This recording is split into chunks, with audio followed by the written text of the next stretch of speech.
I remember, Adam, it was bequeathed me by will 1,000 pounds, and as thou sayest, charge my brother on his blessing to breed me well. There begins my sadness. My brother Jacques keeps at school, and reports me scoldingly of his profit. For my part, he keeps me rustically at home, or to speak more properly, stays me here at home unkempt. His horses are bred better. They are taught their manage, but I, his brother, gain nothing under him but growth.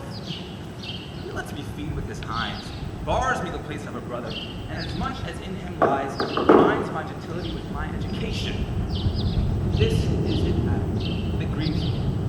And the spirit of my father, which I think is within me, begins to mutiny against this servant. I will no longer endure it, though yet I know no wise remedy how to avoid it. Yonder comes my master, your brother. Go, partner, and thou shalt hear how he will shake me up. Now, sir, what make you here? Nothing. I'm not taught to make anything. What mar you then, sir? Marry, sir, I'm helping you to mar that which God made. A poor, unworthy brother of yours with idleness. Mary, sir, be better employed, be not alive. Shall I keep your hogs and you husks with them? Know where you are, sir. Oh, sir, very well. Here, in your orchard. Know you before whom, sir? Aye. Better than him I am before no one. I know you are my oldest brother. I have as much of my father in me as you. Albeit I confess your coming before me is near to reverence. What boy? Come, elder brother. You are too young in this. Wilt thou lay hands on me? Villain! I'm no villain. I'm the youngest son of Sir Roland de Boys. He was my father, and he is thrice the villain that such a father begot villains. My brother, I will not take this hand from thy throat till the other have pulled out thy tongue for saying so. Sweet masters, be patient. May your father's remembrance be in accord. Let me go, I say! I will not till I please. You shall hear me. My father charged you in his will to give me good education. Therefore, allow me such exercises as may become a gentleman, or give me the poor allotted my father left me by testament. With that, I will go by my fortune. And what will thou do, right? When that is spent? Well, sir, get to it. I will not bother me trouble with you. You shall have some part of your will. I pray, leave me. I will no further offend you than you come to me for my own good. Get with me! It's old dog, my reward. Most true, I have lost my teeth in your service. God be with my old master. He have never spoke such a word. Is it even so? Begin you to grow upon me. I will visit your right nest and yet give no 1,000 crowns either. Holla! Dennis! Cause to your worship? Smells the beach rest of your sleeping. So please you, he is at the door, the importunes you access. No call. It will be a good day, for tomorrow the wrestling is. Ah! Good morrow to your worship! From Monsieur Charles.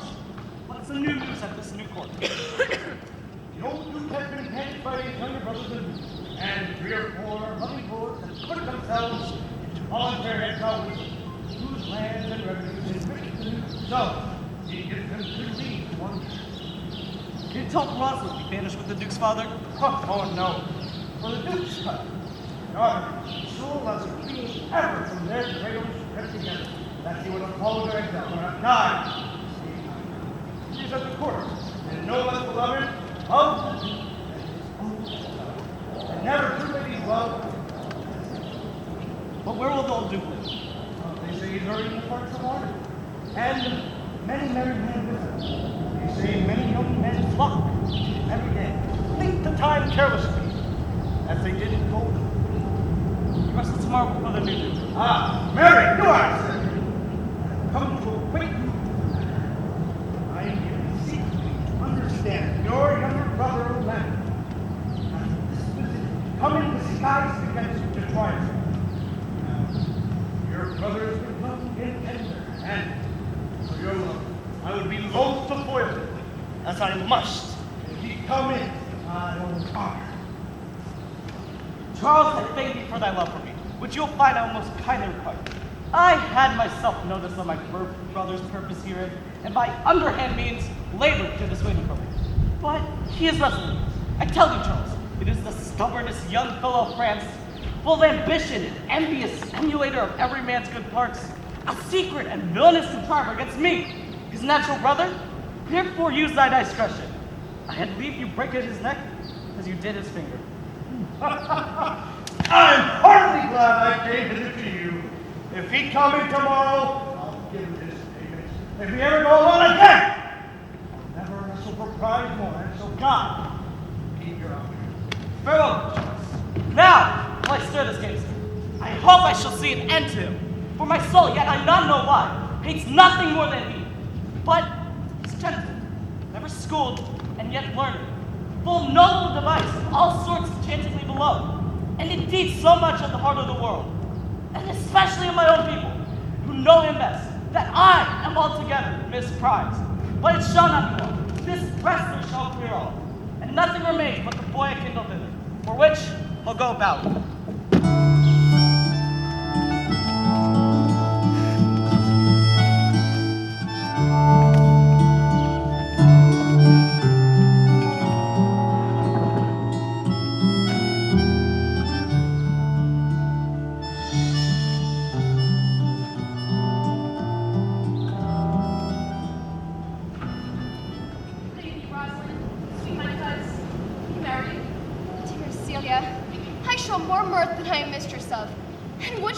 I were merrier? Unless you could teach me to forget a banished father, you must not learn me to remember any extraordinary pleasure. With my uncle, thy banished father, had banished thy uncle, the Duke, my father, if thou hadst spoken with me, I could have taught my love to seek thy father as mine. So wouldst thou, if the truth of thy love were as righteously tempered as mine is to thee. And I will forget the condition of my estate to rejoice in yours. You know my father hath no child but I, nor none is like to have. And surely when he dies, thou shalt be his heir. Nor when he hath taken away from thy father perforce, I'll render thee again in affection. By mine honor I will. And when I break that oath, let me turn monster. And for my sweet rose, my dear rose, be married. And henceforth I will, cuz, out of device sport. Let me think. What say you are falling in love? Marry, I say thee do, and make sport withal. But love no man in good earnest. Nor no further in sport, neither than with the safety of a pure blush, thou mayest honor belong to night. What shall be our sport then? Let us sit and mock the good housewife's fortune from her wheel, so that her gifts may henceforth be bestowed equally. Look, here comes Monsieur Lebeau, With his mouth full of news. which he'll put on us as the students feed their young. And then we will be news crammed. All the better, we shall be the more marketable. Bonjour, Monsieur Lebeau. What's the news? Fair princess, you have lost much good sport. Sport? Of what color? What color, madame? How shall I answer you? As wit and fortune. You amaze me, ladies. I would have told you the wrestling which I have lost sight. You tell us the manner of this wrestling. I will tell you. And if it please your ladyship, you may see the end, for the best is yet to do. And here, where you are, they are coming to perform. Well, the beginning, that is dead and buried. Here comes an old man and his son. I can match the beginning with an old tale. 3 proper young men of excellent ability. With bills on their necks, be it known unto all men by these presents. The second wrestler was Charles, the Duke's wrestler, which Charles in a moment drew him and broke the rib. But there is little hope of life. So the third second, and so the third. Yonder they lie, their poor old man. Their father making such pitiful dollars to them that all the beholders take his heart. What is the sport, monsieur, that we have lost? Why does not I speak? This is the first I've ever heard of rib breaking as a sport for ladies. Or I promise thee. Is there one that longs to see broken music in his side? Yet another that dotes upon rib breaking? Shall we discuss the cousin? You must, if you stay here, for here's the place appointed for the wrestling, and we are ready to perform it. Yonder, sure they're coming. Let's now stay and see it.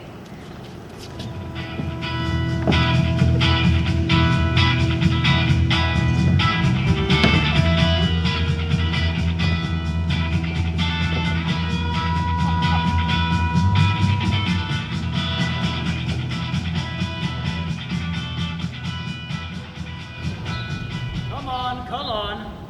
Since the youth will not be entreated, his own peril on his board. Yonder the man? Even he, madame? Alas, he's too young. Yet he looks successful. How now, daughter and cousin? Are you crept hither to see the wrestling? I'm my liege, so please give us these. You will take little delight in it, I can assure you. There are such odds in the man. In pity of the challenger's youth, I would fain dissuade him, but he will not be entreated. Speak to him, ladies. See if you can move him. Call him hither, Monsieur Lebeau. Do so, I'll not be by.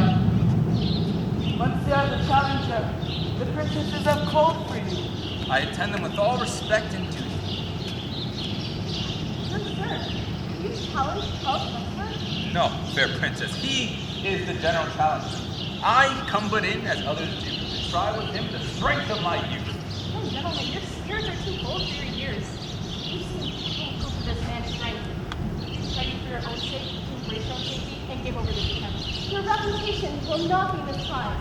We will make it our security that the wrestling might not go home. I beseech you, punish me not with your hard thoughts, but let your fair eyes and gentle wishes go with me to my trial. The little strength that I have, I work with you, and mine to keep yours. Very well, and pray heaven I be beseeching you. Your heart's desires are you. Come! Where is this young gallant that's so desirous to lie with his mother Earth? Ready, sir, but his will happen in a more modest work. You shall try but one fall. Mary, pray, do not entreat him to a second. I would have so mightily persuaded him from a first. And you mean to mock me after? You should not have mocked me before, but come your way. Now Hercules be thy speed, young man. Would I were invisible to catch this strong fellow by the leg.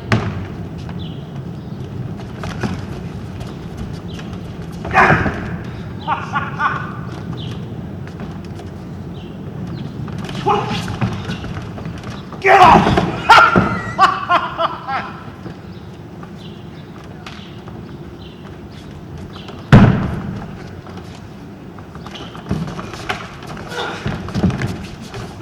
Excellent, young man! If I had a thunderbolt in mine eye, I could tilt you down. No more, no more! I beseech your grace, I am not yet will breathe. How dost thou, Charles? He cannot speak, my lord. Bear him away. Young man, what is thy name? Orlando, my lord, the youngest son of Sir Rowland de Bois. I wish thou had told me some other name. The world esteemed thy father honorable, yet I did still find him mine enemy. Still, thou art a gallant youth. I would thou had told me some other father. Were I my father, cuz, would I do this? I am more proud to be Sir Rowland's son, his youngest son, and would not change that calling to be adopted heir to Frederick. My father loves Sir Rowland as his soul. No, cousin, let's go thank him and encourage him. My father's rough and envious disposition sticks me at heart. Sir, you have well deserved. Your promises as well. But just as you have exceeded all promises, your mission shall be happy. Gentlemen, wear this ring. One out of the suits of fortune belt, and she would give more, but can not means. Shall we go, Cuss? Very well, fair gentlemen. Can I not say, I thank you? My better parts are all thrown down, and that which here stands up is but a quintain, a mere lifeless blot. Pray wait, go with my fortunes. Did you call, sir? Sir, you have wrestled well and overthrown more than just your enemies. You go, Cuz. Very well. What passion hangs these weights upon my tongue? I cannot speak to her, yet she urged conference. Oh, poor Orlando. Thou art overthrown, or Charles, or something weaker, master. Good sir, I do in friendship counsel you to leave this place. I thank you. And hurry, tell me, which of the two was daughter of the Duke that he was like? Neither his daughter prejudged by manners, but yet indeed the lesser is his daughter. The other is daughter to the banished Duke, which here detained by her usurping uncle to keep his daughter company. But I can tell you that of late this Duke hath changed his pledge against his gentleness. On my life his malice towards the lady will suddenly break forth. Fare you well to a better room than this. I will acquire more knowledge and love. I rest much Very well. And thus must I from the smoke to the smother, from tyrant duke unto a tyrant brother. But heaven be Rosalind.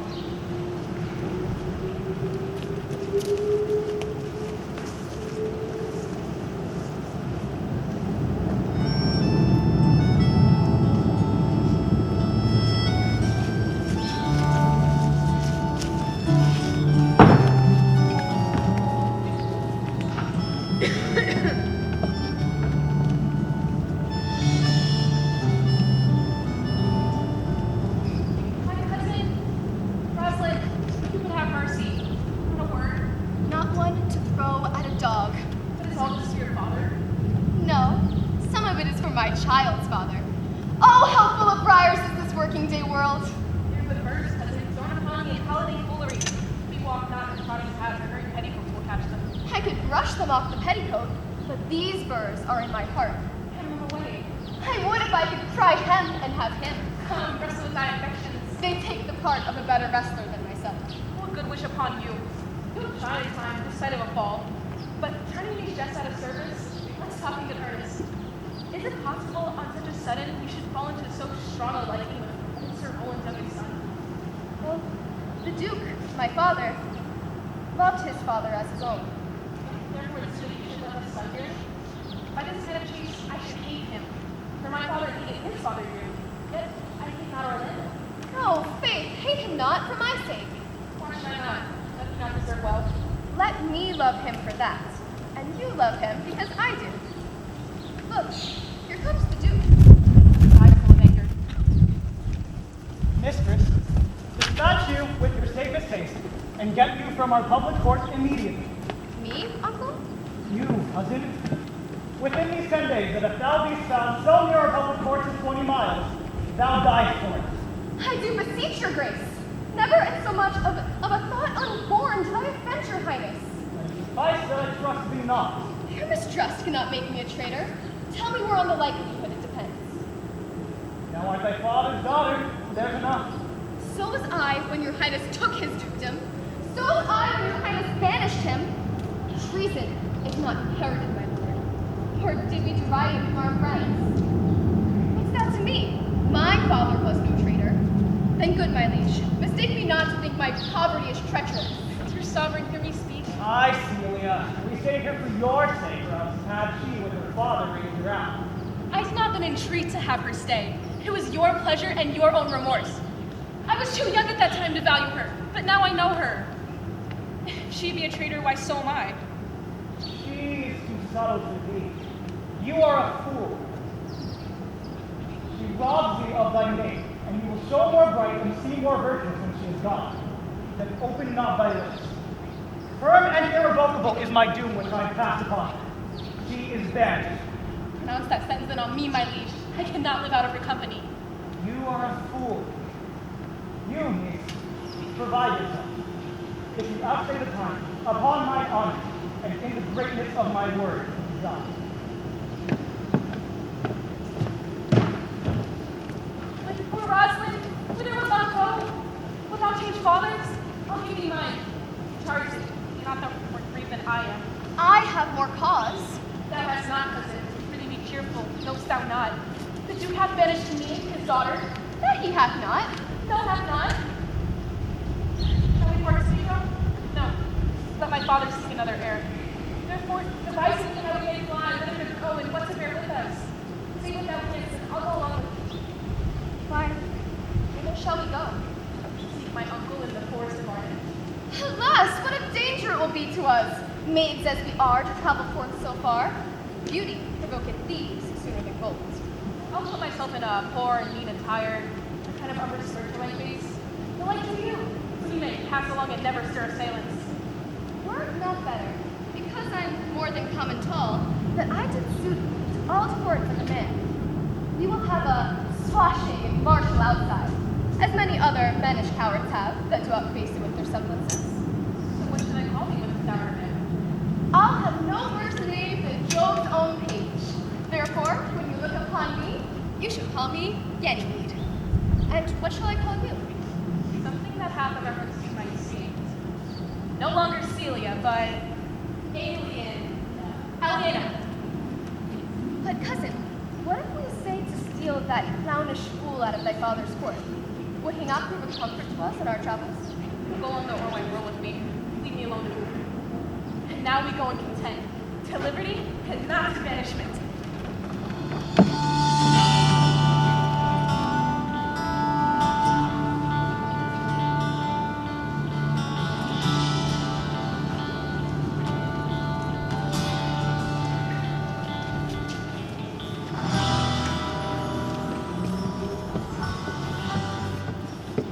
Now, my co-mates and brothers and sisters, have not of custom made this life more sweet than that of painted Tom? Are not these woods more free from peril than that of the enemy's court? I would not change it. Happy is your grace, like the chance of the solace of fortune, so quiet and so sweet a side. Come, shall we go and kill us venison? Indeed, my lord, the melancholy Jacques grieves at that, and in that kind swears you two more usurp than doth your brother that hath banished you. Today, the Lord is myself, and sweep behind this way along under his oak, and even leads out along the brook that runs along this wood, to the which place, once a pursued stag that from the hunter came into the other, did come to languish. And indeed, my lord, the wretched animals eat forth such rows that they discharge and stretch among the bones almost to mercy. And the wretched animals eat forth such rows that they discharge and stretch among the bones almost to mercy. And the fat relatives went down with this village to these days. And thus the hairy fool, much marked with the melancholy Jacques, stood on the extremest verge of the swift brook, augmenting it with tears. One said Jacques did not moralize the spectacle. Oh yes, into thousand similes. First for his weeping into needless stream. For dear, quoth he, thou makest a testament as worldlings do, giving thy somewhat more to that which had too much, being left there alone. For 'tis right, quoth he, thus misery doth part, the flux accompany, anon a careless herd. The work of past here comes along my head, but never stays to reason. I put Jacques, too far in practice, just the fashion. Work where you look upon that poor and broken life affairs. Thus most invectively he pierceth through the body of the country, city, court, yea. And if this our life, swearing that we are mere supers, tyrants, and what's worse, to fright the animals, and to kill them off in their assigned and native dwelling place. And did you leave him in this contemplation? We did, my lord, weeping and commenting upon the sobbing deer. Show me the place. I love to cope in it, so it's to revenge before that. I'll show you to it straight.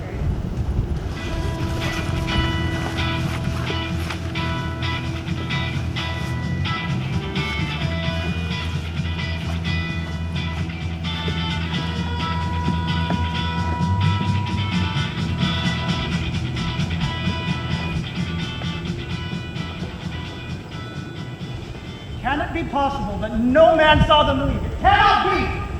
Some villains of my court are consent and suffrage in this matter. I did not hear of any that did see her. The ladies, the attendants of her chamber, saw her bed of the early morning. They found the bed untreasured of their mistress. My lord, the Roynish clown that of whom so oft your grace was wont to laugh is also missing. Hesperia, the princess's gentlewoman, confesses that she secretly overheard your daughter and her cousin commend the parts and graces of the wrestler that but lately foiled the sinewy Charles. And she believes, wherever they are gone, that youth is surely in their company. Send me his brother. Fetch that gallant hither! If he be absent, bring his brother to me. I'll make him fight me. Do this suddenly, and let not search and inquisition quail to bring again these foolish runaways.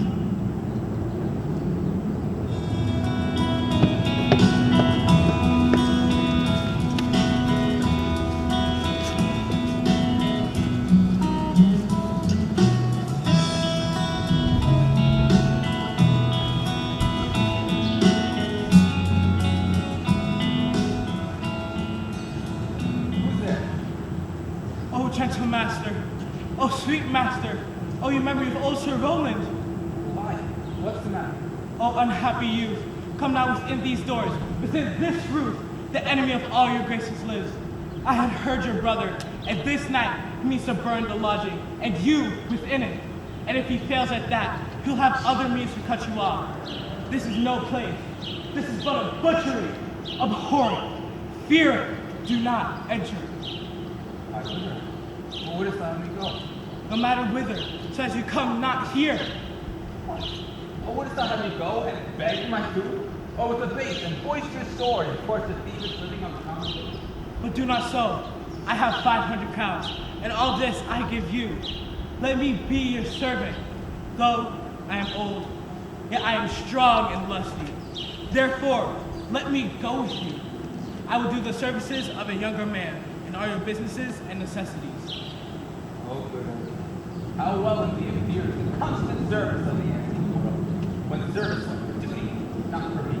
But come thy way, we'll go along together. And ere we have thy youthful way to spend, we'll light upon the celebration. Dear master, go on. I'll follow thee to the last gasp with truth and loyalty.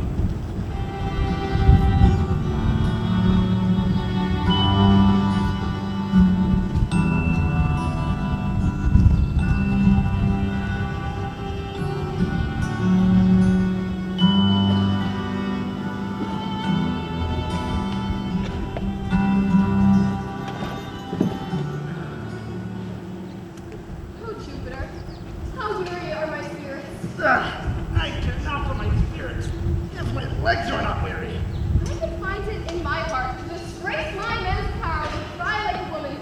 But as ducted and clothes ought to show itself courageous to petticoats. Therefore, courage, good Aliena. Pray you bear with me, and I will not further. I'd rather bear with you than bury you. Well, this is the course part. Now in my heart, more fool I.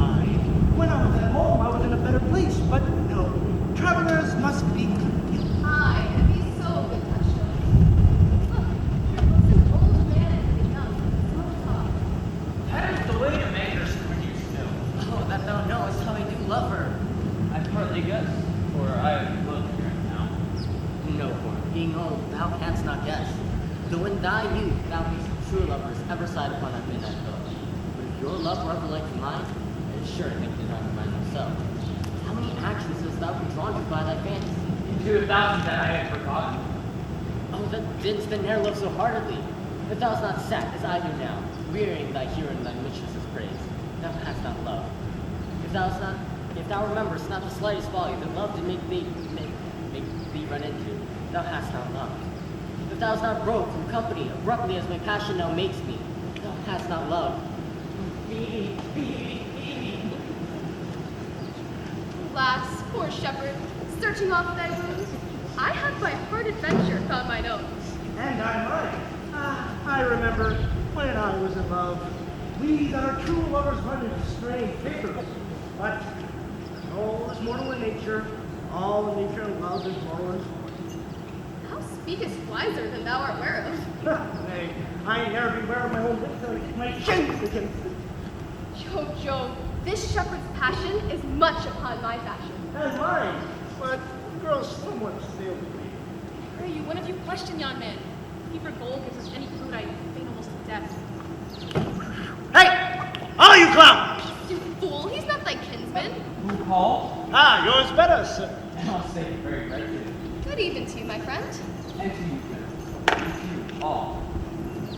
I pray you, can love or gold here in this desert place buy entertainment?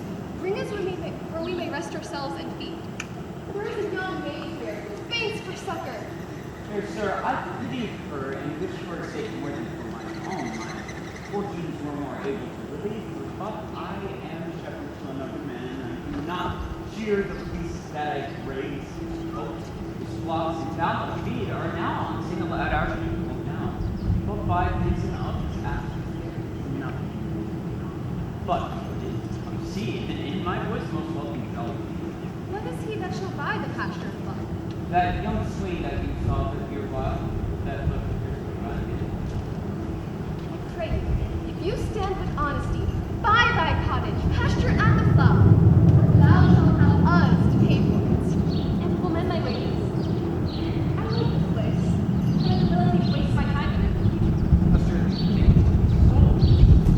Come, if you like upon for the soils, crops, and this kind of life, I your very best will be to me. Right with your growth very suddenly.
More, I prithee, more. It will make you melancholy, Monsieur Jacques. Oh, I thank it. I can suck melancholy out of a song as a weasel sucks eggs. More, I prithee, more. My voice is ragged. I know I cannot please you. I do not ask that you please me, for I know you cannot. I do ask that you sing. Come, another stanza. Call you them stanzas? What you want, Monsieur? Nay, their names matter not. They owe me nothing. Will you sing? What your request and please myself. Well, then if I ever thank any man, I'll thank you. But that they call compliment is like the encounter of two dog eaters. Methinks when a man thanks me heartily, I have given him a penny, and he renders me the beggarly thanks. Come, sing. And you that will not, hold your tongue. Well, I'll end the song. Sirs, cover the wire. If you will pretty much, he hath been all day to look at. Oh, and I have been all day to avoid him. He is too disputable for my company. I think with many matters as he, but I give heaven thanks and make no boast. Come, warble, come.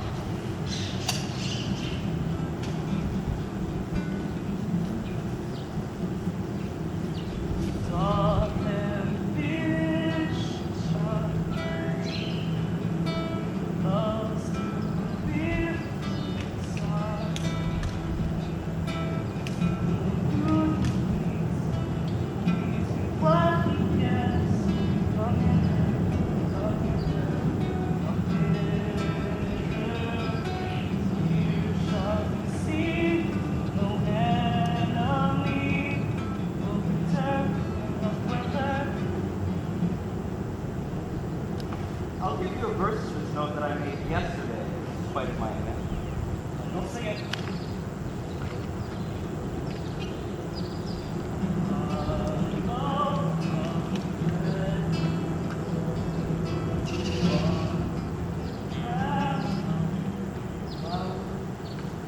No. Thus it goes.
Tis a Greek invocation to call fools into a circle. Well, I'll go sleep, if I can. If I cannot, I'll rail against all the firstborn of Egypt. I don't know. And I'll go seek the Duke. First banquet is prepared.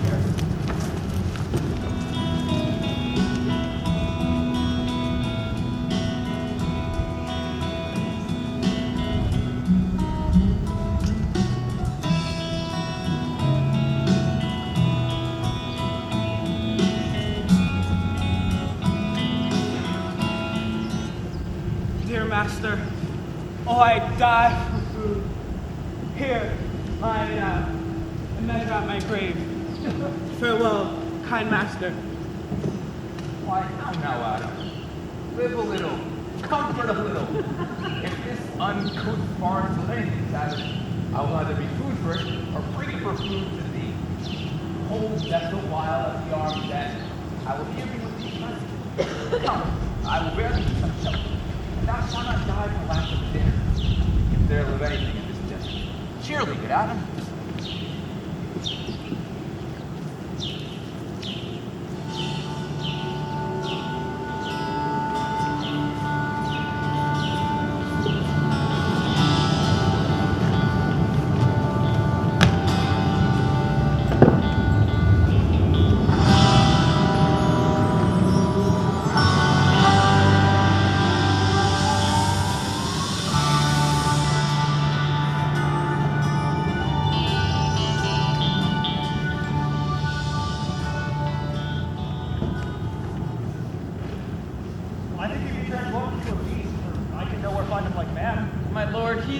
even now gone hence. Here was he merry, hearing of song. If he compacted the jar and grow musical, we will shortly have discord within the spheres. Go, seek him. Tell him I would speak with him. He saves my labor by his own approach. Why, how now, monsieur? What a life is this, that your poor friends must woo your company? What? You look merrily. Oh, a fool! A fool! I met a fool in the forest. The morrow fool, quoth I. No, sir, quoth he, call me not fool till heaven hath sent me my fortune. He then drew a dial from his coat, and looking on it with lackluster eyes, said very wisely, "It is 10 o'clock. Thus we may see," quoth he, "how the world wags. But an hour ago 'twas 9, and an hour since 'twill be 11. And so hour by hour we ripen ripe, and hour by hour we rot and rot, and thereby make the tale." When I heard the motley fool moral on the time run, my lungs began to crow like chanticleer, and I laughed sand intermission hour by his dial. Oh, noble fool, a worthy fool. What fool is this? Oh, noble fool, one that hath been a courtier. Oh, that I were a fool. I am ambitious for a motley coat. Thou shalt have one. It is my only suit. Invest me in my motley, and I will cleanse the foul body of this infected world, if they will patiently receive my message. Fie on thee. I can tell what you would do. But for a counselor, would I not do good? Most mischievous foul sin and chiding sin, for thou thyself hast been a liberty, as sensual as the brutish thing itself. Why, who cries out on pride as if there is tax the private party itself? Thought that flow as hugely as the sea, will the weary very means do that. But, how to? Forbear, and eat no more. I have eaten none yet. Nor shalt not to necessity be served. Why thou dost bold man, by thy distress, or else a rude despiser of good manners, that incivility thou seems so empty. But forbear, I say. He dies that touches any of this fruit till I and my affairs are answered. And you will not be answered within reason. I must die. What would you have? Your gentleness so forced, more than forcing the lost of gentleness. I almost died. Let me have it. You're down. Welcome to it. Speaking so gently. Pardon me, I pray you. I thought that all things had been savage. Therefore, perhaps the countenance of stern command. Let gentleness my strong bosom be, in the which hope I blush and hide my soul. True is it that we have seen better days. And therefore, sit you down in gentleness, and take upon command what help we have, that to your wanting may be ministered. Then, but forbear you for a little while. There is an old man who, after me, hath many weary steps, limbs his children. Till he be first sufficed, I will not touch a bit. Go, find him, and we will nothing waste till you return. Thank you, and be blessed for a good comfort. Thou seest we are not all alone unhappy. This wide and universal stage prevents more woeful pageants than pursued wearing leeway. All the world's a stage. All the men and women merely players. They have their exits and their entrances. And one man in his time plays many parts, that being 780. At first the infant,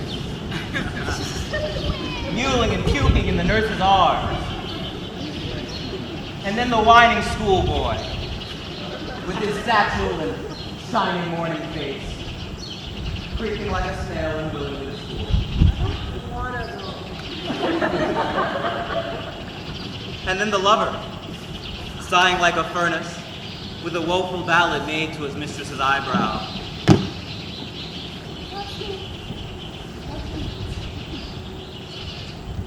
And then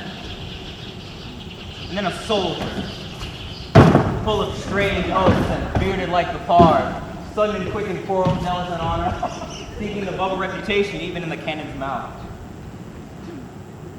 And then the judge, in fair round belly with good cape and lines, eyes severe and beard of formal cut, full of wise saws and modern instances.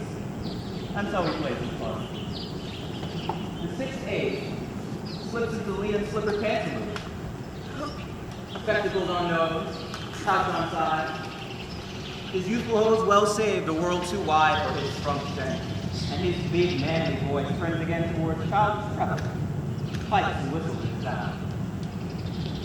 Last age of all, that is his strange and eventful history. His second childishness and mere oblivion. Sans teeth, sans eyes, sans taste, sans everything. My boy. Welcome. Set down your venerable burden and let me see. I thank you most. Have you need? I scarcely thank you for myself. Welcome, Falcon.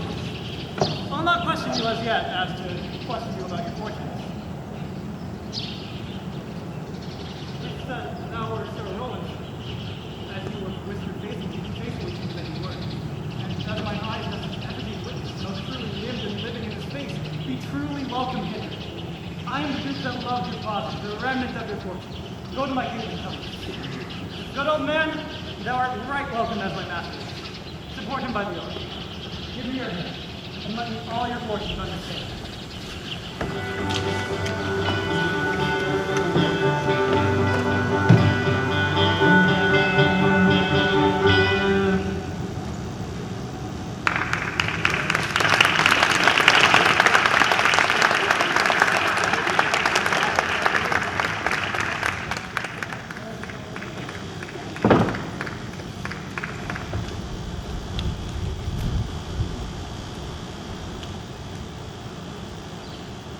There will now be a 15-minute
great. I can eat in like a minute. Go get it.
Going. Hey.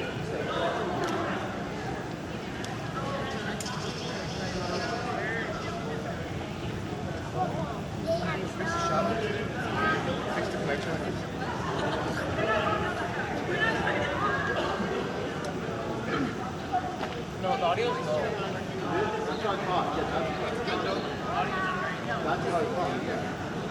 There's like no mics or anything. This is the only mic we got. I want to get some shots.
Oh yeah, he's buying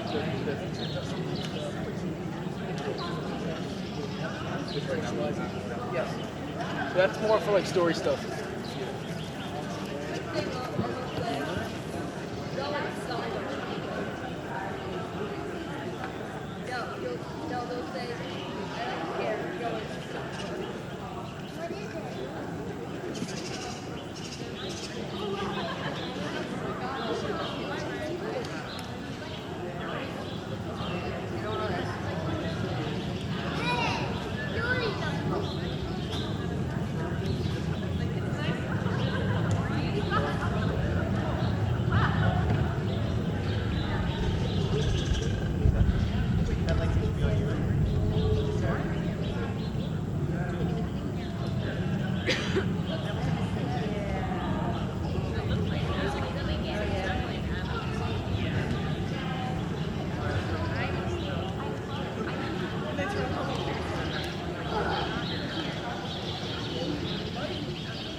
Yeah, you need battery. Yeah, put this back on. I got lots of.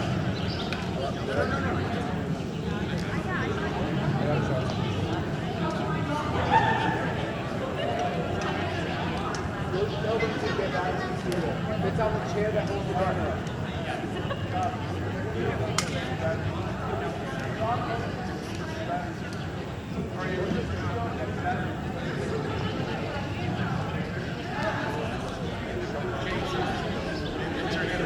Yeah.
Beth, if you're taking photos, take off the ID.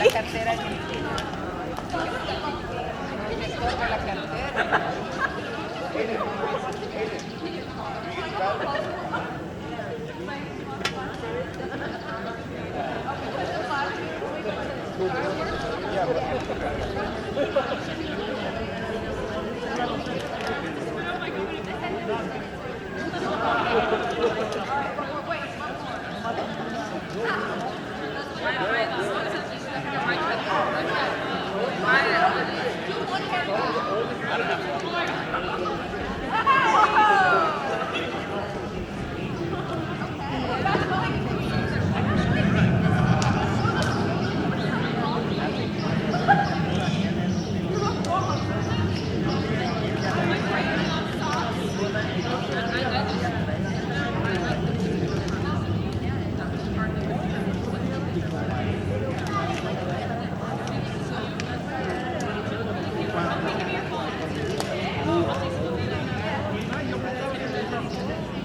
Ladies and gentlemen, at this time, we ask that you please take your seats. Act 2 will begin in just about 2 minutes.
Not seen him since. Sir, that cannot be. Find out thy brother, wheresoever he is. Bring him back dead or living, or turn thou no more to seek a living in our territory. Thy land and all that thou dost call thine own do we seize into our hands, till thou can quit thee from thy brother's mouth before we think against thee. Your Highness knew my heart in this. I've never loved my brother in my life! Level him down. Well then, push him out of doors, and let my officers of such a nature make an extent upon his lands and all that he calls his own. Do this expediently, and turn him going.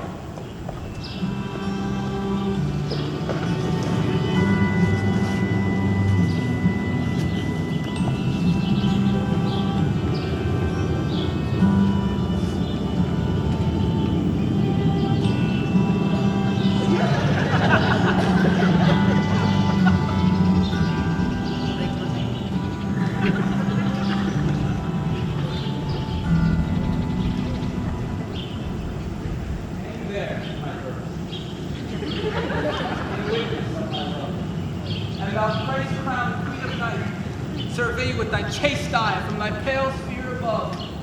Thy hundreds of names, that my full life shall sway. O Robert, these trees shall be my books, and in their barks my thoughts I'll carry. That every eye which in this forest looks shall see thy virtue witnessed everywhere. Run, Orlando. Carve on every tree the fair, the chaste, and unexpressive she.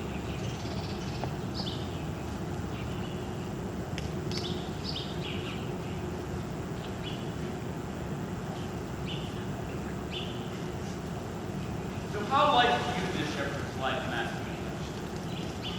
In respect of itself, it's a good life. But in respect that it's a shepherd's life, it is not. It's a spare life. Look, it fits my humor well. But since there is no more plenty in it, it goes monkey business. Has any philosophy indeed shepherd? No more that I know of. The one that sickens, the worse that he is, and that he that wants money means, and content is without three good friends. The property of rain is wet and fire to burn, that the pasture makes fat sheep. The property of rain is cool, and the great cause of night is lack of sun, and that he hath learned by no wit nor nature may complain of good breeding of a very dull. Oh, such one is natural philosopher. What's ever eclipse ever? No, truly. Thou canst! Nay, I hope. Truly, thou art can, laggard. Ill today, all on. For not being at court of your reason. If thou never watched that court, then thou never saw the good manners. Thou never saw good manners, and manners must be wicked. And wickedness is sin. And sin is damnation. Thou art terrible state. Not a whit touchstone. Those that are good manners at the court are as most ridiculous as in the country, as the behavior of the country is most mockable at the court. You told me you salute not at court, but you kiss your hand. That courtesy would be uncleanly if courtiers were shepherds.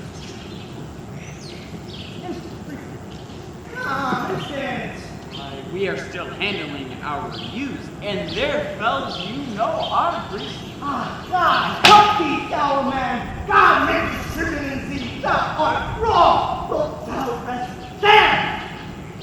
Sir, I am a true laborer. I earn that I eat, get that I wear. Oh, no man hate. Envy of no man's happiness, content with thy own harm. The greatest of my prides is to see my ewes graze and my lambs suck. That! Another simple thing in you, shepherd. To bring the ewes and the lambs together, and to offer to make the living of the calculated of cat. Here comes young Master Ganymede, my new mistress's brother. From the east to Lester's end, no love is like my Rosalind. And all the pictures fairest lines are but black to Rosa's mind. Let no fair be kept in mind, but the fair of Rosa's mind. All right, you silly here together. The next representation I was accepted. It is the right button. Oh, fool. For a taste. Let me see how Rosaline. If the cat so become so before winter comes must be mine, so will tender other land. He that will find lost in a Rosaline. These are the very false cows first line. Peace, you dull fool. I found them on a tree. Oh, Peace. Here comes my sister, Freedom. Inside. Come, shepherd, let us make an honorable retreat, but not as bad in that case. Strip it. Hi, and more too. But I'm afraid they have more feet in them than the verses would bear. Hi, but the feet are lame and cannot bear themselves without the verse, and therefore stood lamely in the verse. Is it man? Nay, now tell me. I prithee now, with the most petitionary vehemence, tell me who it is. Oh, wonderful, wonderful. Most wonderful, wonderful. And yet again wonderful. And after that, all I prithee, tell me who it is quickly, and speak apace. I would thou could stammer, and take that cork out of thy mouth, that I may drink the tidings. I would thou could stammer, that you may pour the concealed man out of thy mouth. As wine flows out of a narrow mouth bottle, either too quickly or none at all. So I prithee, now take that cork out of thy mouth, that I may drink the tidings. Well, is his head worth a hat, or his chin worth a beard? Oh, God will send more if he be thankful. Now do not let me stay the growth of his beard, if thou delay me the knowledge of his chin. young Orlando. Touch the wrestler's heels and your heart goes in his sing. May the devil take mocking, sad brow and true maid. Speak. Because he. Orlando? Orlando. Alas the day! But what shall I do?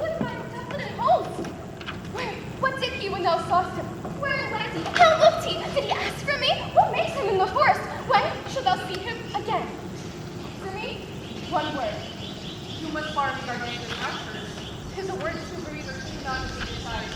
Say, I know these particulars is more to answer than his catechism. But don't you know him in the forest in man's apparel? Looks as freshly as he did on the day he wrestled? It's easy to count atomies as a result of confidence of lovers. But he might be surprised his relatives would observe this. I found him under a tree like a dropped acorn.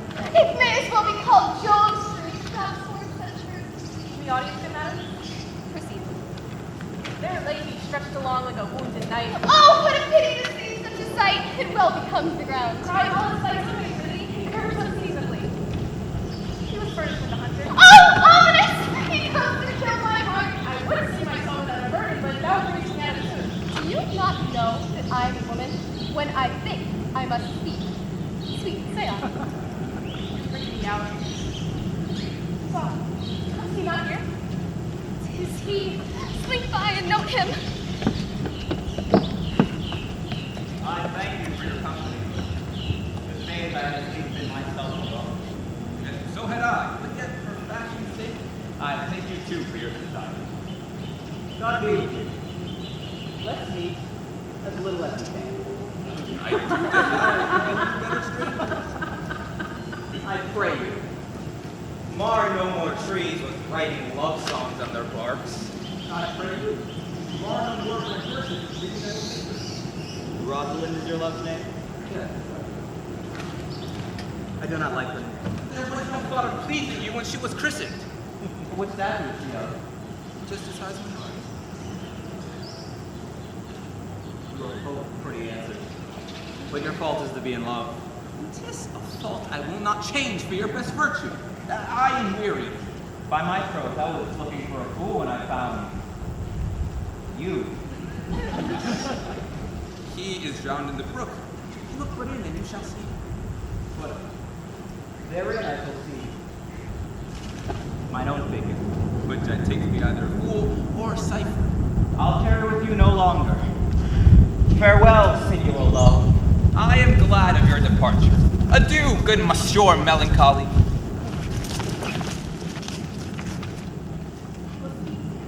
I'm like a saucy lackey. Play the name. Do you hear, Forrester? Very well, what would you? What is 2 o'clock? You should have the time. There's no clock in the morning. And there is no true lover in the forest. Else sighing every minute and groaning every hour could detect the lazy foot of time as well as the clock. Where close? With the shepherdess, my sister, here in the skirts of the forest. Are you leaving? As the coney you see dwell where she's born. Your accent is something finer. Could be purchased and so removed. I have been told so of many. But indeed, an old religious uncle of mine taught me to speak. He was, in his youth, an inland man, one who knew courtship too well. And there, fell in love. I have heard him read many lectures against it, and I thank God I am not a woman, to be touched with so many giddy offenses that he hath dreadfully taxed your whole sex with all. Can you remember any of the principal evils that he lays to charge? There were none principal. They are as half-wits are. Each one of his faults seeming monstrous till his own fault can match it. I pray you, recount them. No, they're not cast away my misery on those that are sick. Here is a young man that haunts this forest, that abuses our young plants by carving Rosalind on their barks. I need not fear his mother. I have much counsel. For I believe he has the quotidian of love upon him. I am he that is so well shaped. I pray you, tell me your remedy. There's none of my uncle's marks upon you. He taught me to know a man in love, of which cage of rushes I am sure you are not visible. What were his marks? A lean cheek, which you have not. A blue and sunken eye, which you have not. An unquestionable spirit, which you have not. A beard neglected, which you have not. That your hose should be unguarded, your bonnet unbanded, your shirt unbuttoned, and your shoes untied. All of these pointing towards a careless desolation. But you are no such man. You're rather point device in your accoutrements, seeming the lover of yourself rather than the lover of any other. A very beautiful. I would I could make you believe. I love Me believe it? You might as well make her that you love believe it. But in the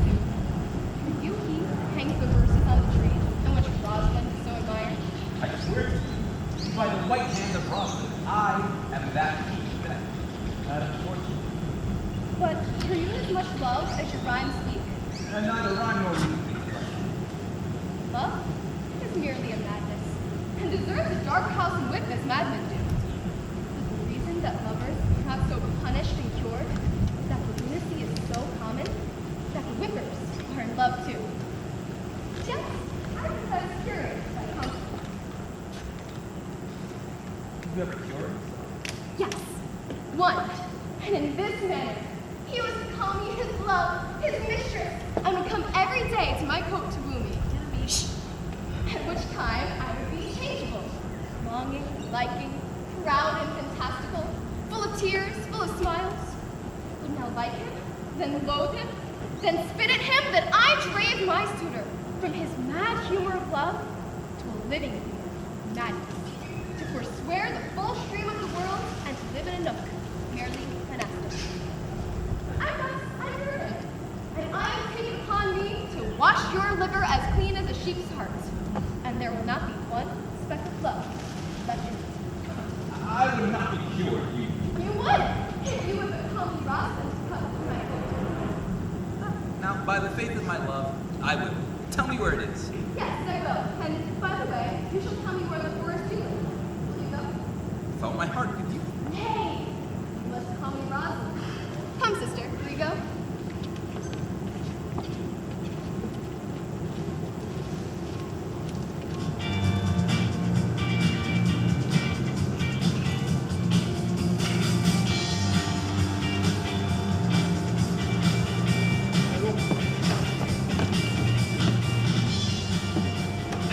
Come apace, good Audrey.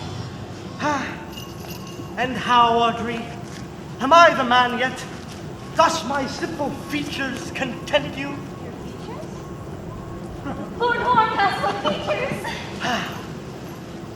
When a man's verses cannot be understood, nor a man's good wit seconded with a forechild's understanding, it strikes a man more dead than a great reckoning in a little room.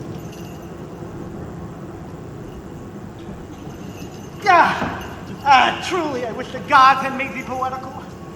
I do not know what poetical is. Is it honest indeed in word? Is it a true thing? No, truly. Do you wish then that the gods had made me poetical? I do truly, for thou hast promised thou art honest. Now, if thou wert a poet, I'd have some hope thou this fame. Would you not have me honest? No, truly, unless thou wert hard favored. For honesty coupled to beauty were to have honey as sauce to sugar. A material fool. Well, I am not fair, and therefore I pray the gods make me honest. Truly, and to cast away honesty upon a foul slut were to put good meat under an unclean dish. I am not a slut! Though I think the gods I am foul. Well, praise be the gods for thy foulness. What is this coming around? But, be it as it may be, I will marry thee. And to that end, I have met with Sir Oliver Martin, the vicar of the next village, who hath promised to meet us here in this place of the forest in companies. And I would fain see this meeting. Will the gods give us joy? Amen! Here comes Sir Oliver. Oh, Sir Oliver, how much I met! Will you wed us here under this tree, or... Is there none here to give the woman? I will not take her own gift of any man. Truly, she must be given, or the marriage is not lawful.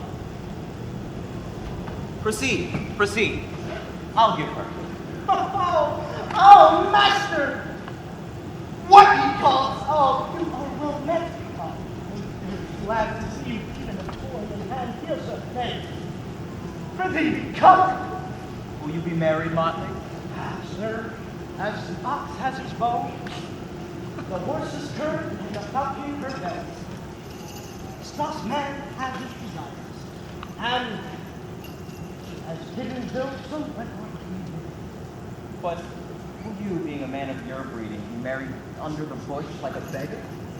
Get you to church and find you a man who knows what marriage is. This fellow will join you as they join Wingstop. Over time, one of you will prove a shrunk panel in that green temple. Or more. I am not in the mob, but I am more likely to marry a king than another. How he is that might like to marry me well, but to not be well married would give me good excuse hereafter to leave my wife. Go thou with me, and let me couple thee. Come, gentle Audrey, we must be married or live in Audrey. Farewell, Master Oliver. Oh, sweet Oliver. Oh, brave Oliver. Leave me not tonight, but wind away. Be gone, I say. I will not do anything. Till so matter.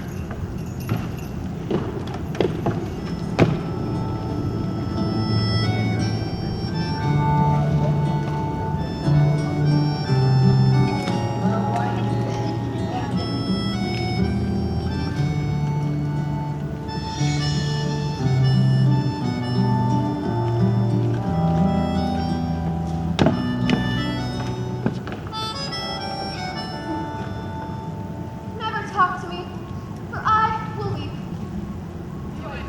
They have the grace to consider that tears not become a man. But have I not cause to weep? That's good cause to whom a desire. Therefore weep. Well, why did he say he would come this morning and he comes not? He certainly, there's no truth in him. Think so? I think he's not a curse or a horse stealer. But for his already in love, I do think him as concave as a covered goblet or a wormy nut. Not true in love? Yes, he's in, but I think he's not in. You heard him swear downright that he was. Was is not is. Besides, the oath of a lover is no stronger than the word of a tapster. They're both the confirmer of false remedies. He intends here in the forest with the your father. I met with the Duke yesterday and had much affection with him. He asked me of what parentage I was. I told him, as good as he. So he laughed and let me go. Why talk of fathers when there are such men as Orlando? That's a brave man. He writes brave verses, speaks brave words, swears brave oaths, bravely.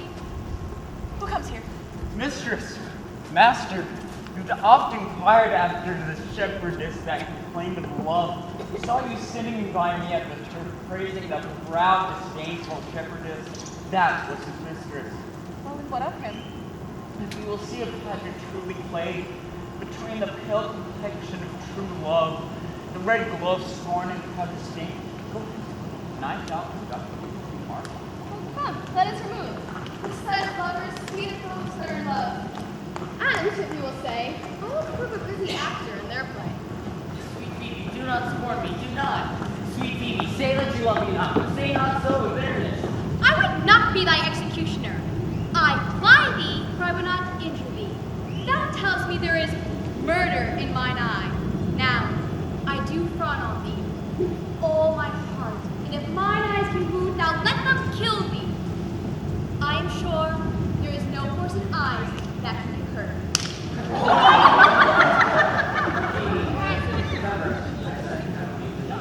You need to first change the power of game. Then shall you know the wounds invisible, love can arrow wings.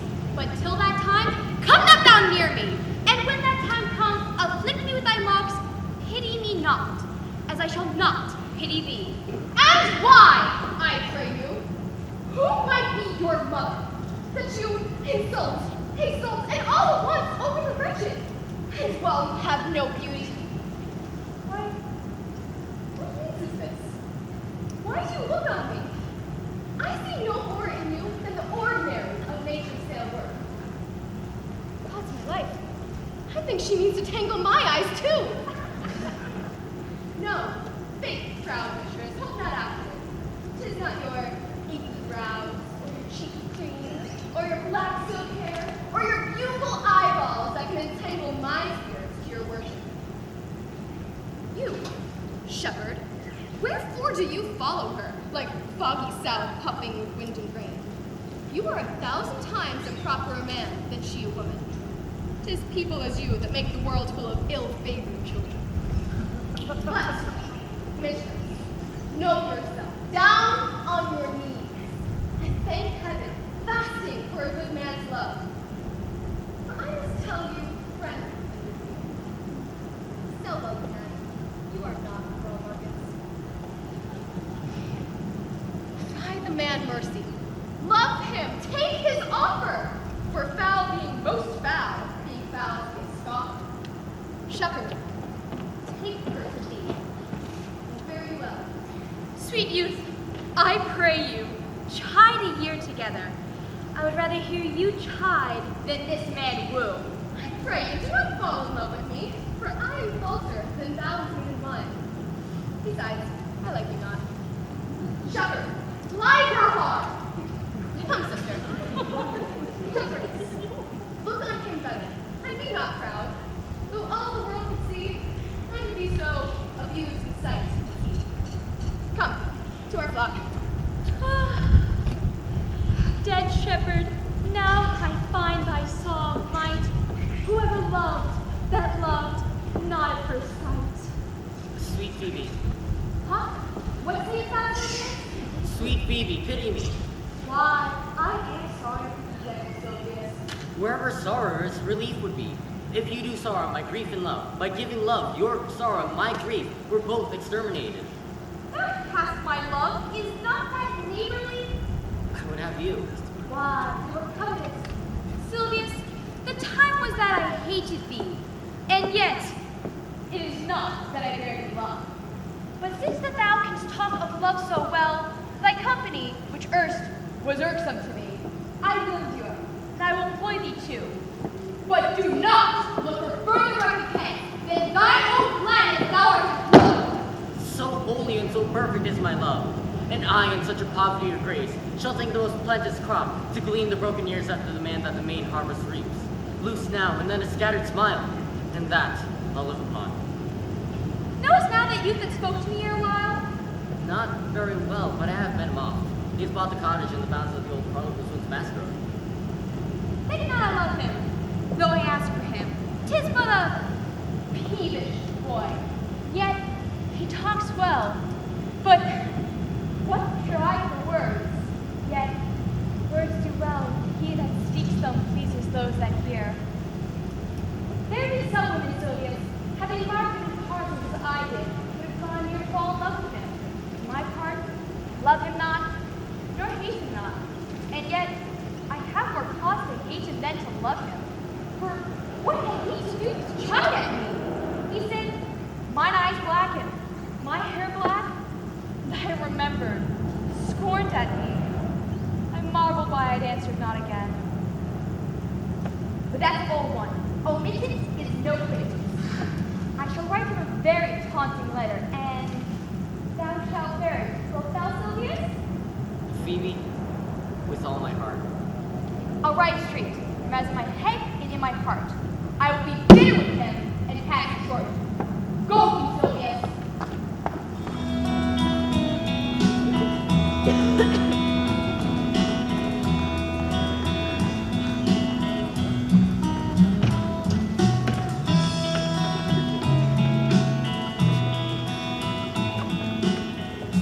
Why, how now, Orlando? Where have you been all this while? You are a lover, and you serve me such another trick. Come no more into my sight. My fair Rosalind, I come within an hour of my promise. Break an hour's promise in love? He that will divide a minute into 1,000 parts, and break but 1,000th part of that minute in the affairs of love, it may be said that Cupid hath clapped him o'er the shoulder. But I warmed him, heart whole. Pardon me, fair Rosalind. Nay, can you be so tardy? Come no more into my sight. But come, woo me, for now I'm on a holiday here. I would like enough to consent. What would you say to me now, and if I were your very, very Rosalind? Kiss, of course. Hey, you ought to speak first. And when you were routed for lack of a matter, you might take the occasion to kiss. How, if the kiss be denied? So then she puts you to entreaty, and there begins a whole new matter. What, of my suit? Not out of your power, and yet out of your suit. Am I not your Rosalind? I take some joy to say you are, because I talk to her. Well then in her person, I say, I will not have you. Well then in my own person I die! No! Faith! Die by attorney! This poor world is almost 6,000 years old, and never once has a person died in their own person, been illicit in a love cause. Come, sister. You shall be the priest and marry us. Give me your hands, Orlando. What do you say, sister? pray thee, marry us? He cannot say the words. You must begin with, will you, Orlando? Go to.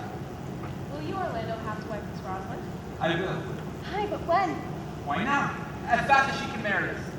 Then you must say, take thee Rosalind for wife. I take thee, Rosalind, for wife. Now, tell me how long you would have her after you possessed her. Forever today. No, say the day, without the ever. No, Orlando. Men are like April when they woo, December when they wed.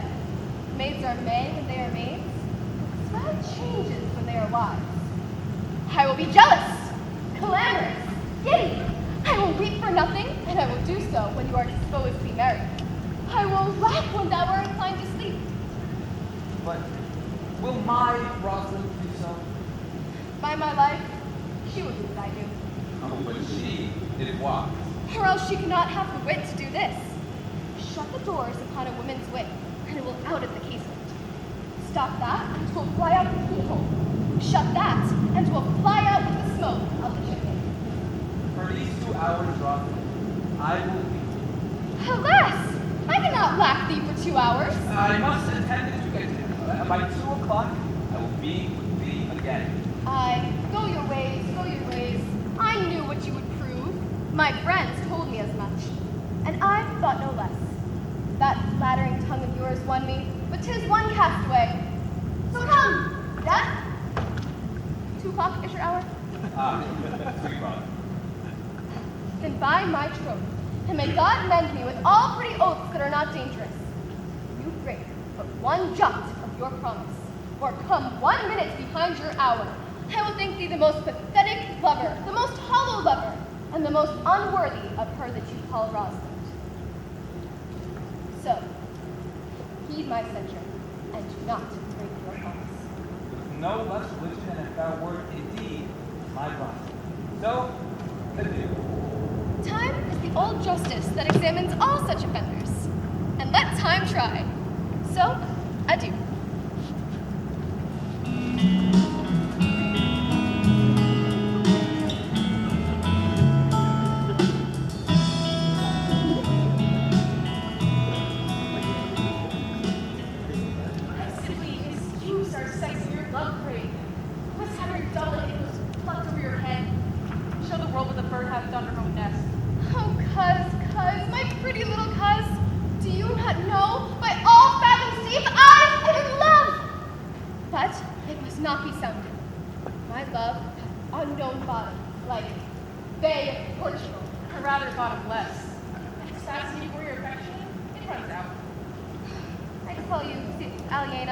I cannot be out of the sight of Orlando. Come, friend shadow, sigh till he come.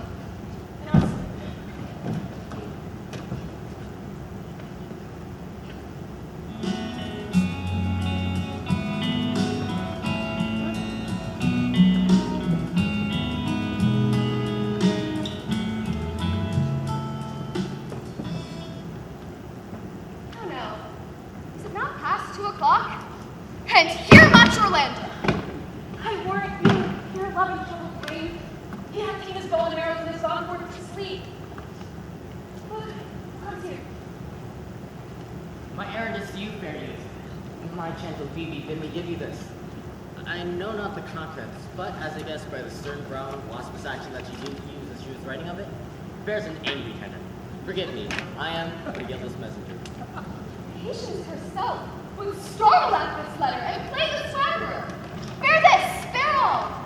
She says that I am proud, and that she could not love me were man as rare as Phoenix. Why she writes me so? Well, shepherd, this is a letter of your own device. No, I protest. I know not the contents. Phoebe did write it. Come, you are a fool. This is a man's invention, and his hand. Sure, it is hers. Right, boisterous and cruel style. A style for challengers. Why, she defies me. Woman's gentle brain cannot drop forth such giant rude invention. Will you hear the letter? So please you, for I've never heard of it yet. It hurt too much, Phoebe's cruelty. Art thou God to shepherds turned, that a maiden's heart hath burned? Can a woman rail thus? To call you this railing? Why, that God had laid apart, forced out of the woman's heart. Did you ever hear such railing? While the eyes of man did woo me, that could do no vengeance to me, meaning me, a beast. If the sword of your right eye hath the power to raise such love in mine, alack, in me what strange effect would they work in mild aspect? Whilst you did chid me, I did love. How might then your prayers move? He that brings this love to thee, little knows this love in me. And I did seal up thy mind, whether that youth and kind will faithful offer take of me, and all that I can make. Or else by him my love deny, and then I'll study how to die. Call you this chiding? Alas, poor shepherd, do you pity him? No, he deserves no pity. Wilt thou love such a woman, to make me an instrument and play false strains upon thee, not to be endured? Well, will you wait here? For I see love hath made me a tame snake. Say this to her, that if she loves me, I charge her to love thee.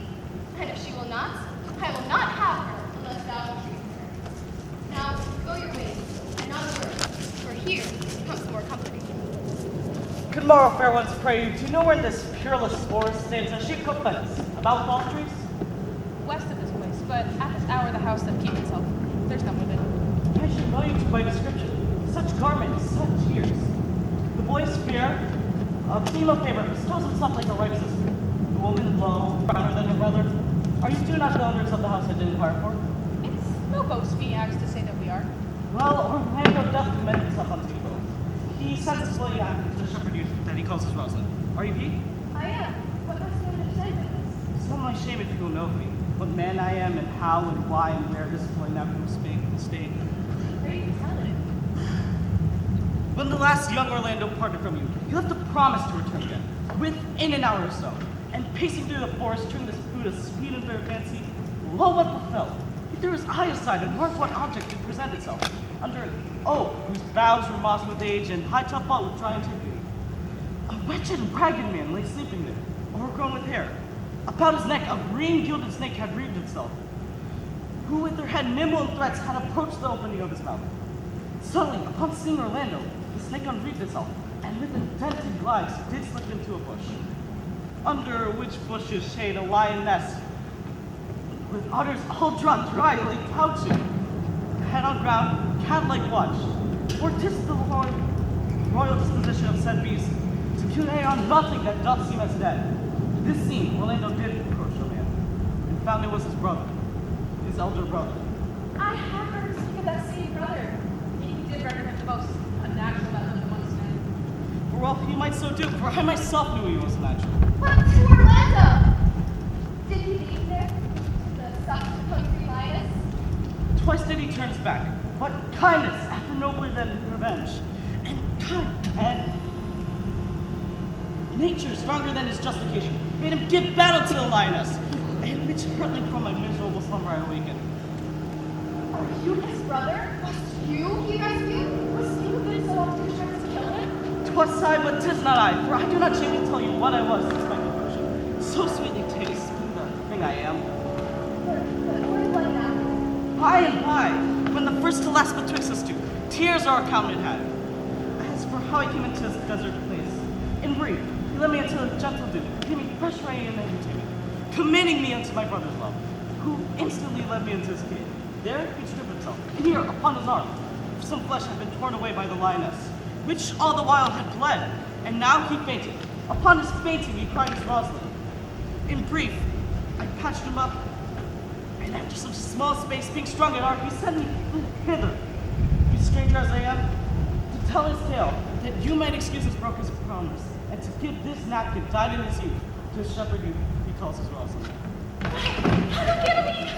Cousin Ganymede! Many will soon lend you come blood. No, there's more in it! Cousin Ganymede! Look, he recovers. Would I were at home. The Legion's gonna pray you, will you take him by the arm? Be of good cheer. You a man. You lack a man's heart. So I do, I confess it. But a body would say that this was well counterfeited. This was not counterfeit. There was too great a complexion in your testimony that was a passion of earnest. Counterfeit, I assure you. Well, be a good cheer and counterfeit to be a man. So I do. But Faith, I should have been a woman by right. Come, you look paler and paler. Pray you, draw him words. Good sir. Why? For I must answer back. How will you excuse my brother, Rosalind? I shall devise something.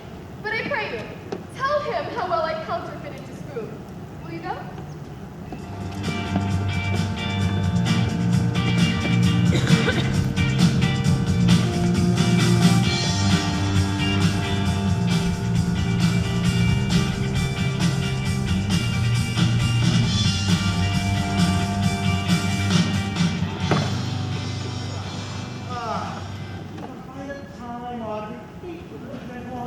Faith, the priest was good enough for all the old gentlemen say. Oh, Audrey, a most vile ogre, a most wicked Martex.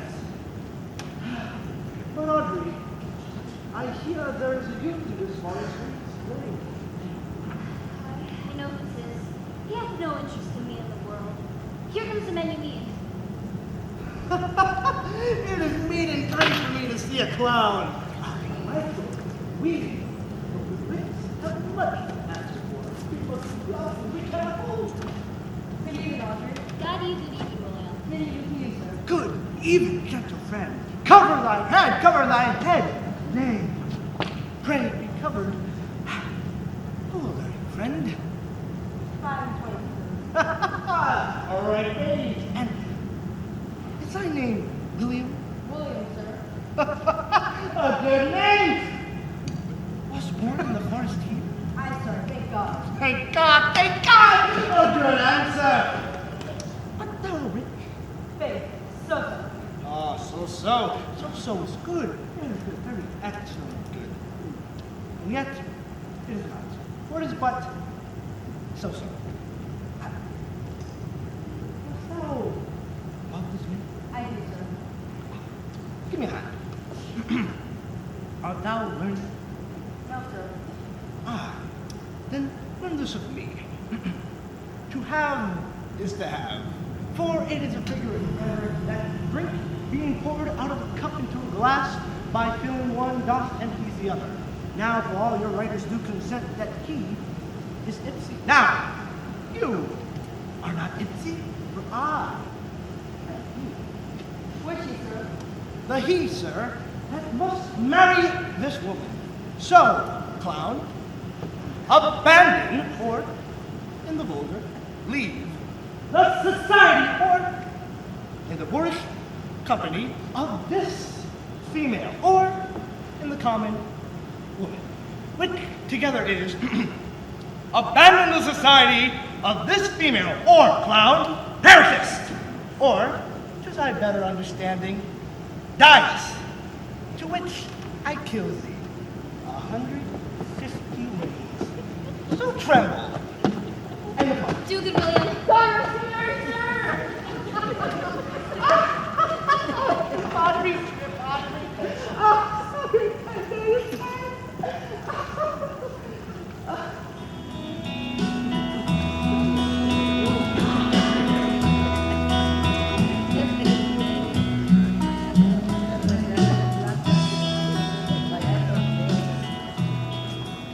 Is't possible that on so little acquaintance you should like her? That but seeing you should love her, and loving woo, and wooing she should bring, and will you persevere to enjoy her? Neither call it the giddiness in question, the poverty her, the sudden acquaintance, my sudden wooing, nor her sudden consenting. But say with me I love Aliena.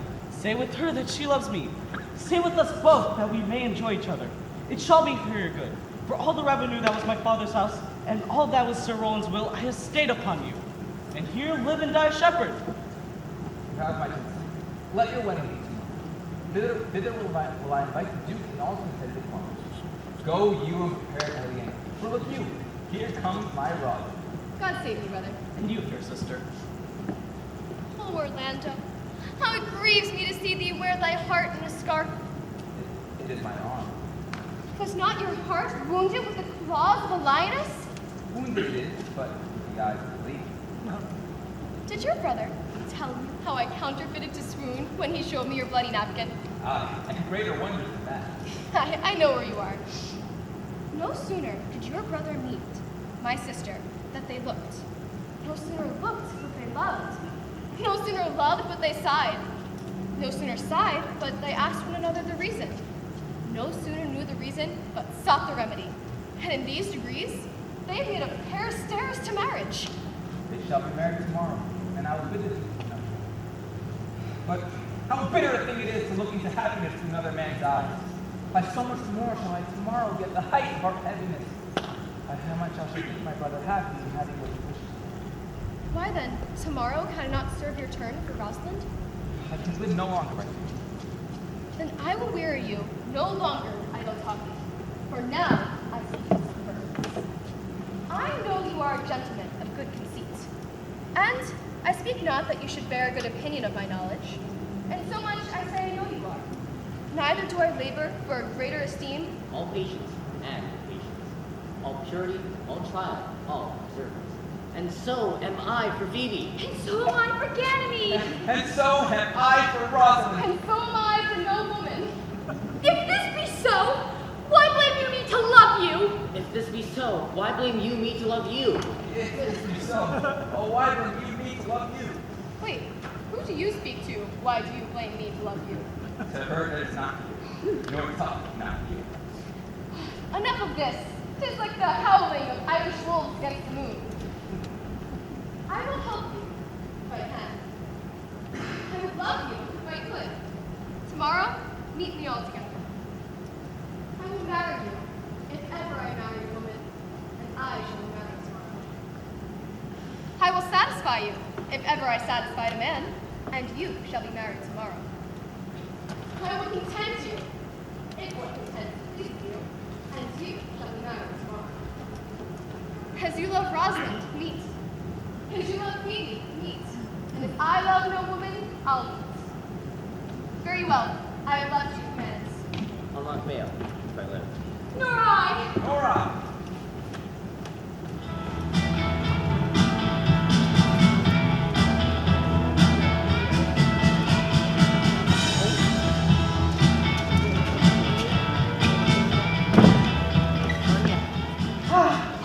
Oh, Audrey, tomorrow's the most joyous day.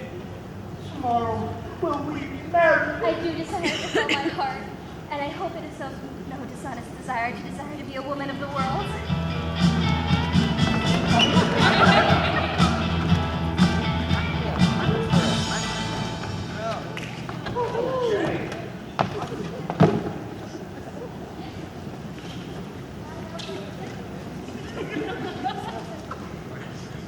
Dost thou believe, Orlando, that the boy can do all this that he hath promised? I sometimes do believe, and sometimes do not, as those that fear that hope know fear. Patience. Once more, while our compact is urged. You say, O Duke, that if I bring her Rosalind, you'll bestow her on Orlando here? That would I, had I kingdoms to give her. You say that you will have her when I bring her? Would I, were I following the king? You say that you'll marry me by your will. Now would I shall I die the hour after. Or if you refuse me, that you will marry this most faithful shepherd. So is the bargain. You say you'll marry her if she'll have you. Go to her and death. I have promised to make all of these doubts equal. Keep your word, O Duke, that you'll give your daughter. You yours, Orlando, that you'll receive his daughter.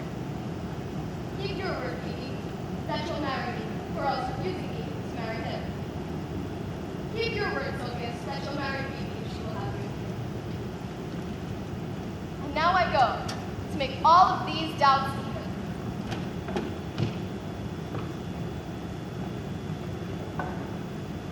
Do you remember in this shepherd going some lively touches of my daughter's favor? My lord, the first time that I ever saw him, he thought he was a brother to your daughter. But, my good lord, this boy is far as born, and has inserted the rudiments of humanity that are studied by his own. Even your course to be great tradition, obscure circles of There is sure another flood toward. These couples are coming to the ark. Here comes a pair of very strange beasts, which in all supper are called fools. Salutations and greetings to you. Good my lord, this is the motley kind of gentleman that I've so often met in the forest. He claims to be a courtier. Good my lord, like this fellow. I like him very much. Sir, I'm pressing here among the country opportunities to swear and to forswear, as marriage bound and blood breaks, abhor their concern, and ill-favored things, sir, but mine, a poor humor of mine, that no man else will. Rich honesty, well, undermined, sir, in a poorhouse like a pearl, your relation. By my faith, he is very swift and sententious.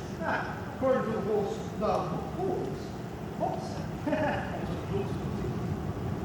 Is this not a rare fellow, my lord?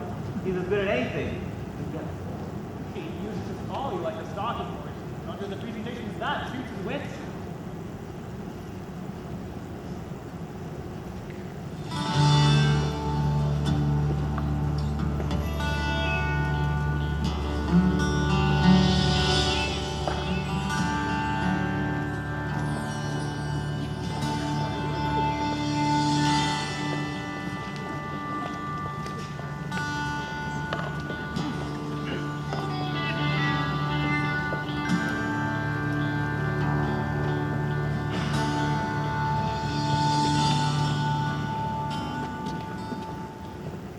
Then is there mirth in heaven, when earthly things may even atone together.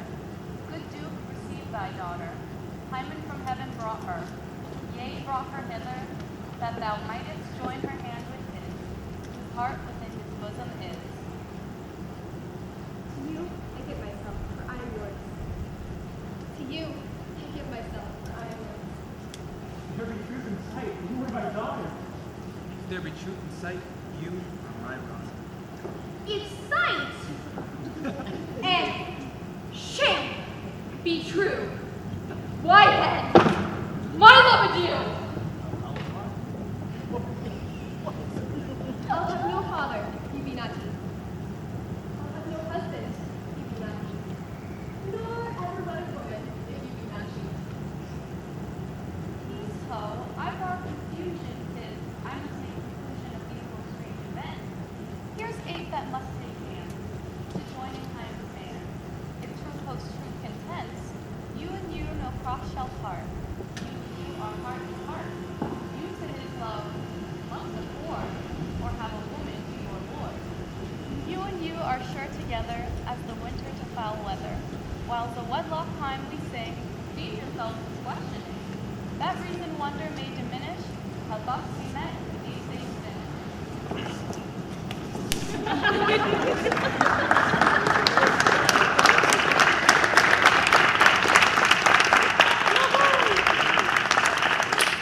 Oh, dear niece, welcome thou art to me. Even daughter welcome in no less degree. I will not eat my words, now thou art mine. Thy faith, my fancy to thee, doth combine. Let me have audience for a word or two. I am the second son of old Sir Roland that brings these tidings this person. Two treasures clear how that every day men of great worth deserve this world. Adjusted my two powers for unclosed in its own conduct, purposely to take his brother here and put him to the sword, to the skirts of this wild winter cave, where meeting with an old religious man after some questioning with him of conversion over and pietism from this world. His crown bequeathing to the banished brother, and all their lands restored to them again that would be true, I believe. Welcome, young man. Thou offers fairly to thy brother's wedding. To one a land withheld, to the other a land itself at large, a potent dukedom. First, to the ends which here were well begun and well sought. Then, every one of the time who have endured shrewd days and nights with us shall share in the measure of our returned fortune, each according to the measure of his worth. Meantime, forget this new fallen dignity and fall into rustic revelry. Play music, And you, bright and brown, never keep one, never belong.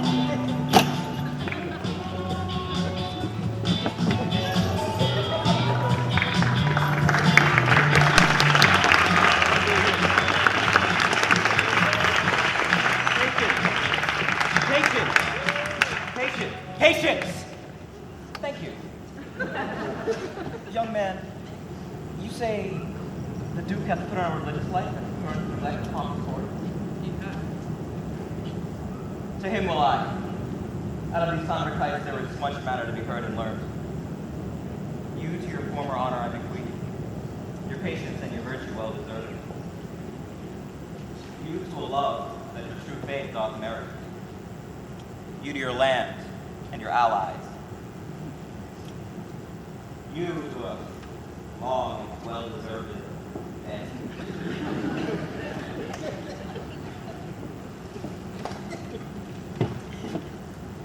And you to Wrangling, for your loving voyage but 2 months' victual.